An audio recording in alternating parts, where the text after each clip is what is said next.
Programa Viva com Mais Saúde. Patrocínio: Morelli Ortodontia, Unimed Sorocaba e Unip Sorocaba.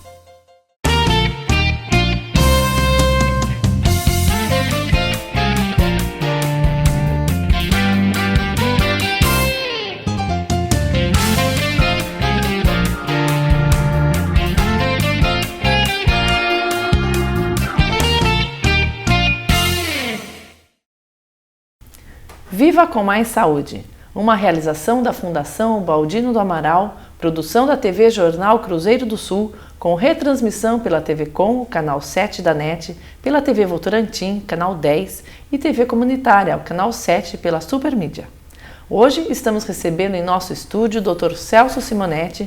Ele é professor titular na Faculdade de Medicina de Sorocaba, da PUC, São Paulo, membro titular da Sociedade Brasileira de Ortopedia e Traumatologia da Sociedade Latino-Americana de Ortopedia e Traumatologia, membro da Sociedade Internacional de Ortopedia e Traumatologia, da Academia Americana de Cirurgiões Ortopedistas, membro da Sociedade Brasileira de Quadril e foi presidente da Sociedade Brasileira de Ortopedia e Traumatologia entre os anos de 1986 e 1988.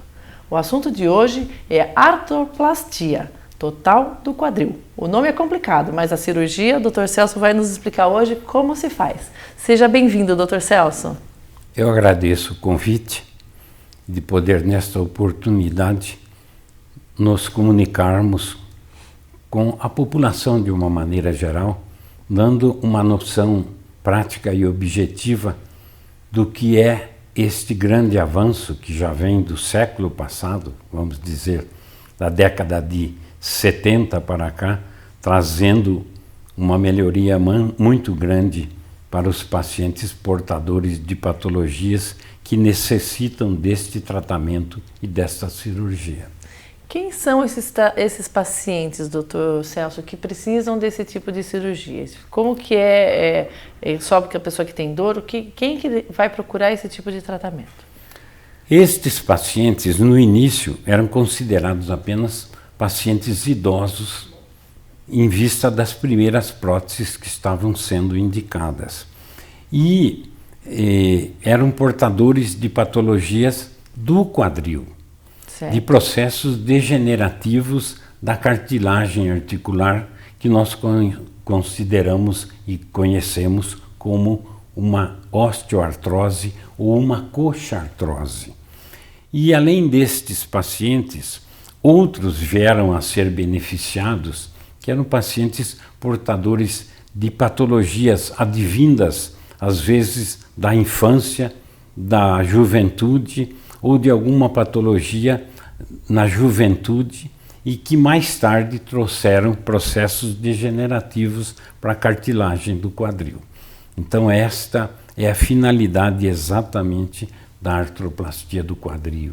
Então, que é o quê? Vamos explicar para quem está em casa, que o nosso público não é de doutores, o nosso público é quem está em casa e quer saber o que é a artroplastia.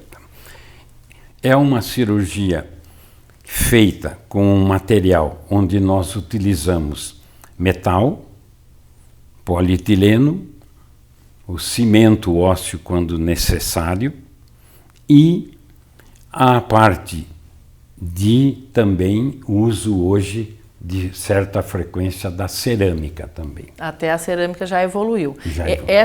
Esses acessórios que o senhor usa, essas próteses, elas foram evoluindo com o tempo, doutor Celso? O senhor que começou já em 1970, doutor Celso aqui, só para informar, ele foi o primeiro sorocabano, a primeira artroplastia que existiu em Sorocaba foi feita pelo Dr. Celso. Realmente fizemos no dia 20 de maio de 1979 a primeira artroplastia em Sorocaba de quadril, depois que nós estivemos em 1974 na Inglaterra vendo a técnica, buscando conhecimentos a esse respeito. Por isso essa pessoa aqui tão importante na medicina de Sorocaba, né, um nome muito conhecido, o Dr. Celso Simonetti, é uma figura muito conhecida entre o meio médico por ter esse trabalho tão grande e tão longo, né, Dr. Celso? Então explica para o pessoal em casa quem está nos vendo, como que é feita essa cirurgia? Quais são essas pecinhas aí que o senhor trouxe para a gente ver aqui?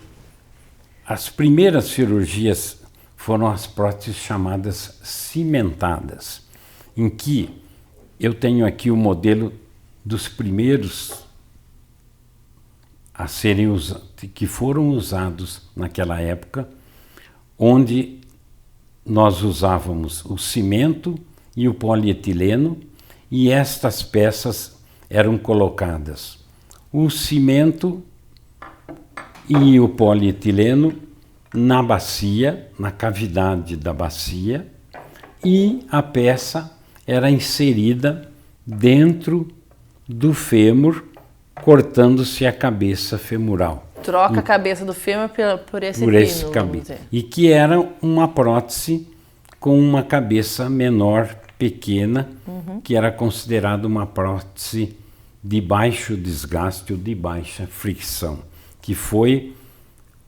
inventada ou criada pelo professor John Charnley na Inglaterra.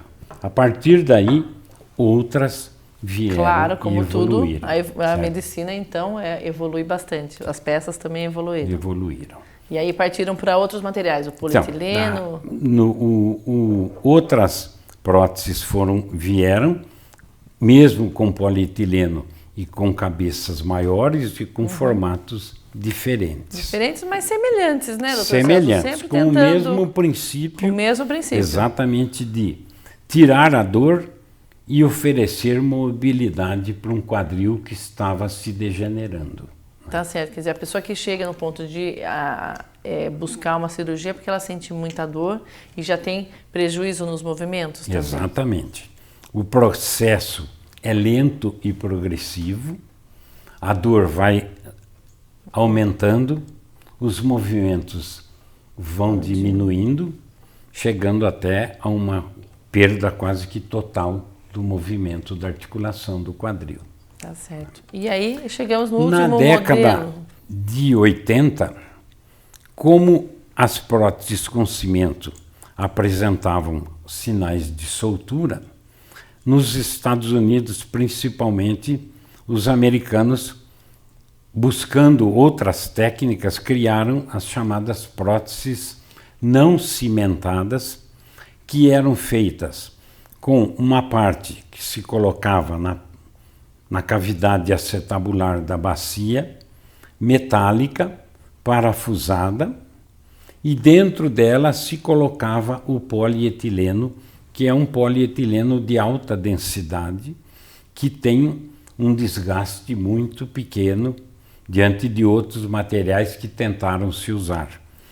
E a prótese que era colocada no fêmur, que também era sem cimento, e ia fixar-se tanto a prótese da bacia do acetábulo como a prótese femoral por uma osteointegração entre metal e osso. E a osteointegração que o senhor diz, o que seria? O osso seria a junção do metal com o osso. O osso vai, vamos dizer, ele vai se amoldando, ele vai crescendo e para não ter mobilidade.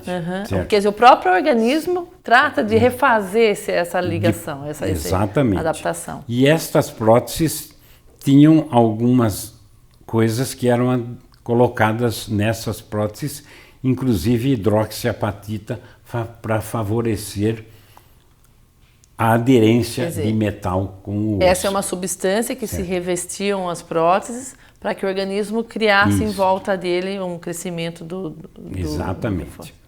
E estas próteses trouxeram mais um avanço ainda, que foi o que nós chamamos a modularidade, ou seja, elas permitiam que pelo seu formato e pela parte do fêmur associado com as cabeças femorais que passaram a ser destacadas da prótese femoral, elas permitiam que a gente pudesse fazer algum alongamento numa perna que tivesse encurtamento. Quer dizer que dá para regular, porque nem todo órgão é igual, né? As pessoas são diferentes e aí dá para o uso da cabeça femoral colocada neste cone permite que a gente consiga o alongamento, que é lógico, tem até um determinado limite que não vai se alongar além daquilo que é possível com isto.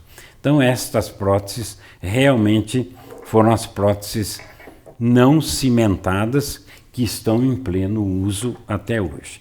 Tanto as cimentadas como as não cimentadas, hoje, com a técnica de cimentação moderna e a evolução destas próteses sem cimento, nós podemos utilizá-las tanto no indivíduo jovem, nós temos escolas que só fazem próteses cimentadas, mesmo em São Paulo, na Santa Casa de São Paulo é um grupo que faz praticamente tudo cimentado, e escolas que só fazem próteses não cimentadas, que podem ser colocadas inclusive em indivíduos idosos, porque o mais importante é a textura do osso onde você vai colocar essa prótese. Se o osso não estiver bem firme... É um osso bom, recebe qualquer tipo de prótese. Para aqueles ossos mais fragilizados, mais osteoporóticos, como nós diríamos, as próteses cimentadas ainda têm a sua indicação mais objetiva. O senhor estava falando dos casos de, agora, pessoas até mais jovens, né? No caso do desgaste das cartilagens, são as pessoas mais idosas. A partir de que idade começa um desgaste? Existe aí uma idade mais... que tem uma procura maior, assim, uma reincidência maior do geralmente é a idade madura, né? Que você tem os desgastes. Mesmo aqueles que vão vindo da primeira infância ou da adolescência, eles vivem durante um bom período até ocorrer o desgaste da cartilagem, a lesão da cartilagem, mas esses indivíduos chegam bem mais cedo a fazer a prótese. Uma pessoa que pratica muito esporte, que faz exercícios mais pesados, ela tem vamos dizer, uma indicação maior a ter problemas mais cedo? Ou isso não faz diferença? Existe algum estudo nesse sentido? É difícil a gente comprovar isso, porque nós dividimos assim as artroses, os desgastes, em primários e secundários. E os primários ainda nós não conseguimos dizer por que ocorre. E por que, por exemplo, que o indivíduo tem num quadril e não tem no outro. Porque tem em ambos os quadris quando a gente diz que é uma coisa primária. Certo. E as secundárias são as consequências de alterações que podem ocorrer durante a vida do indivíduo. Por exemplo, uma infecção de quadril que não foi adequadamente tratada, futuramente leva a um problema desse.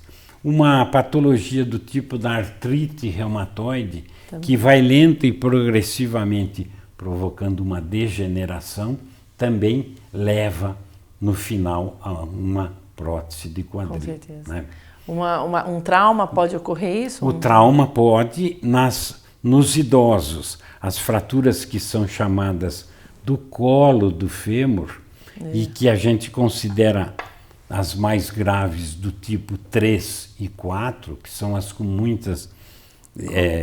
muita divergência entre o colo do fêmur e a parte femoral e com muita diferença de posição, é mais indicado que se faça uma prótese de quadril, porque esse paciente vai ter uma recuperação mais rápida do que se fosse colocar uma fixação que se pode fazer usando pinos ou parafusos. Tá certo. Só que elas podem não consolidar, ou então a própria cabeça do fêmur pode sofrer um processo de necrose que fatalmente levaria a uma prótese. Quer dizer, então, isso é aquele risco que o idoso que cai, quebrou o fêmur e tal, e aí nesse caso aqueles que quebram junto da cabeça do fêmur. Porque o osso já está um pouquinho mais desgastado. Exatamente. Né? E aí, a evolução hoje ainda continuam surgindo algumas outras mudanças, com certeza a medicina não para de buscar uma melhoria, né? No meio disso, da cimentada e da não cimentada, surgiu a escola daqueles que dizem que fazem e criaram a chamada prótese híbrida. Na década de 80, o próprio Instituto Nacional de Saúde americano chegou a dizer que o ideal seriam as próteses híbridas, onde se faz o quê? Uma prótese femoral cimentada, porque estava ocorrendo uma soltura relativamente grande das próteses sem cimento no fêmur. Certo. Então, se fazia uma prótese cimentada no fêmur, e se faz ainda hoje, e no acetábulo ou na bacia a prótese parafusada, Sem porque cimento, no quadril cimentado a soltura ocorria com maior frequência na parte Até da pelo bacia. formato, né? Porque no fêmur a o pino entra, então ele tem uma fixação melhor ali. Então, a escola da prótese híbrida existe até hoje. Certo. E eu acho que isso depende muito da experiência do cirurgião em escolher para o seu paciente o tipo de prótese que ele quer fazer. O último avanço é uma prótese que nós chamamos de recapeamento, em que ela é utilizada, uma prótese em que procura não cortar a cabeça do fêmur e nem o colo, preservar esta parte, faz-se uma cruenta-se este osso. Revestimento? Isso, e vai revestir com uma cúpula metálica. Tá. E dentro da parte acetabular também vai ser outra parte de metal e ultrapolido. Tá. E nós vamos ter, então, uma prótese chamada metal-metal. Isto ainda começou na década de 90, principalmente nos Estados Unidos. Quem fez muito foi Amstutz, que fez e já tem alguns casos de praticamente depois de 10 anos.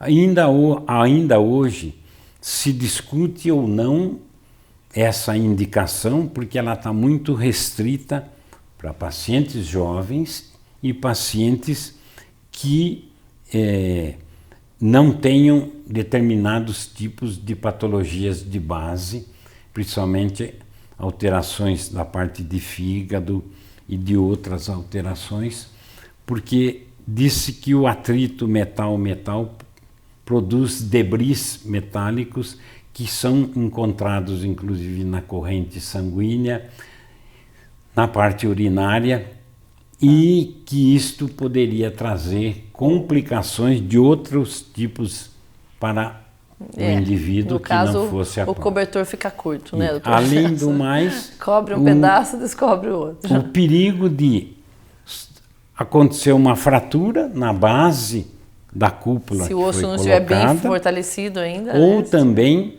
processos em que este osso sofre uma necrose e sofre uma morte, e daí essa prótese vai ficar prejudicada. Com certeza. A gente está falando aqui da evolução da cirurgia, né? Da artroplastia. Antigamente, quando o senhor começou, quanto tempo durava uma cirurgia, doutor Celso? Antigamente as cirurgias eram mais demoradas, porque a gente, primeiro, o material não era o que nós temos hoje, né? E eu, por exemplo, quando comecei a fazer a artroplastia de quadril, eu trouxe todo o material. Mas nós tínhamos que fazer manualmente o preparo dessa cavidade aqui, que era feito manual, e isto dependia muito do osso que nós tínhamos pela frente. E não eram as mesmas peças que nós usamos hoje. Hoje nós usamos tudo, um material em que você usa como se fosse uma furadeirinha, uns aparelhos. Exatamente. Tudo à base elétrica ou com nitrogênio, e você consome e corrói esse acetábulo muito rapidamente. Sem tanto esforço. Então, Antes aquilo que existia um você esforço. demoraria, vamos dizer, antigamente em torno de 4 horas para fazer, hoje a gente consegue fazer 2 próteses em 4 horas, praticamente. E o médico tinha que ter uma resistência física, porque era um trabalho Exatamente, braçal, né? até. Acho que até hoje a cirurgia ortopédica ela é um pouco pesada, né? Ela é. E o advento da melhora da anestesia.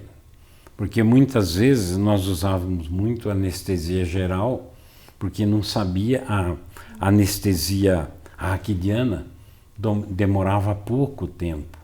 Não Às era vezes não era suficiente para você poder completar uma cirurgia. Olha quanta evolução. Hoje não, já evoluiu, né, para isso. E os preparos para um paciente que vai se submeter a esse tipo de cirurgia, doutor Celso? É necessário algum preparo? O que a gente pode estar orientando? Então, o que o senhor costuma bem, fazer? Uma cirurgia de artroplastia do quadril envolve uma equipe, praticamente. Nós começamos primeiro com o paciente que vai fazer, tenha ou não alguma patologia de base, ele vai passar por um exame clínico cardiológico, certo? Então já começa com esse exame clínico cardiológico. E ele vai ser examinado pelo ortopedista que vai fazer a cirurgia, mas não é só com a visão voltada para o seu quadril, para ver se esse quadril tem mais movimentos ou menos movimento, tá certo? Nós temos que verificar, além de tudo, se ele tem alterações para o lado da parte da musculatura, da coxa, do quadril, tá certo? Nós não podemos indicar uma prótese para indivíduos que tenham paralisia de musculatura do quadril, porque a estabilidade da prótese é dada pelos músculos do quadril. E esses músculos precisarão estar bem posicionados e bem fortes para manter essa estabilidade dessa prótese, né? Tá certo. E, além disso, nós temos que ver se ele tem outras patologias. Por exemplo, se ele tem junto com o problema do quadril, um problema na coluna, por exemplo, certo? Por quê? Porque você vai tratar o quadril para tirar a dor do quadril. E depois ele continua. Você não pode dizer que a dor tudo. da coluna dele vai sair. Tá Então certo. é muito importante que o profissional que vai fazer a prótese coloque bem claro para esse paciente que ele vai colocar uma prótese e que esta prótese depende de uma série de coisas que ele tem que seguir quando receber a orientação do profissional, para que não venha a ter prejuízo para a sua prótese. Porque também, além do pré-operatório, tem o pós-operatório também, não é? Exatamente. Existe um repouso? Quanto tempo a pessoa pode voltar? Não obrigatoriamente, vamos dizer, repouso, mas existem coisas que ele precisa seguir para evitar problemas no pós-operatório imediato, tá certo? Então isso tudo nós chegamos a fornecer aos nossos pacientes um papel onde dizendo o que ele pode e o que ele não pode e não deve fazer. Por exemplo, uma coisa que ele não pode fazer, doutor Celso. Não, por exemplo, logo de imediato, cruzar as pernas, agachar, tá certo? Porque cruzar as pernas é uma coisa meio automática, né? É automático, mas no início não. Nós Entendi. temos que preservar isso. Mais tarde ele pode até fazer isso, mas não de imediato. Até que os ossos estejam bem coladinhos, que a prótese esteja bem aceita. Exatamente. Né? E ver a recuperação da musculatura desse quadril e desse membro que foi operado. Realmente é um trabalho de equipe, porque tem o clínico, tem o anestesista que vai avaliar esse paciente e ver qual é a melhor anestesia para esse paciente. Tá certo. É o anestesista que diz, vou fazer isso ou vou fazer tal coisa.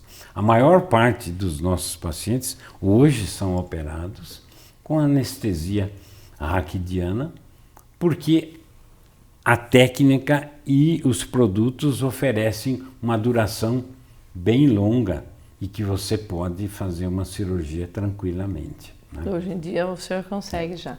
E essa, por exemplo, na recuperação, né, no pós-operatório, é indicado em alguns casos uma fisioterapia, algum tipo de exercício moderado? Pós-operatório imediato começa logo no dia seguinte. Ele vai levantar e vai andar, ou com muletas, ou com andador. Mas ele vai ser autorizado, dependendo da prótese que você fez. Se for cimentada, ele já pode pôr apoio total com o uso de muletas ou de andador. Na não cimentada, não, ele vai pôr um apoio parcial durante um bom período, porque nós precisamos que tenha uma osteointegração para isso. E a fisioterapia já começa no hospital. Nossa, já é. Nós temos a fisioterapeuta que vai visitar o paciente no quarto e começar a fazer os primeiros movimentos. Eu achava que ficava uns 15 dias sem poder mexer nenhum movimento nas pernas. Isso era na década de 70. Entendi. À medida que as coisas evoluíram, tudo evolui em conjunto. Graças a Deus. E as técnicas de fisioterapia também melhoraram muito nesse tempo, né?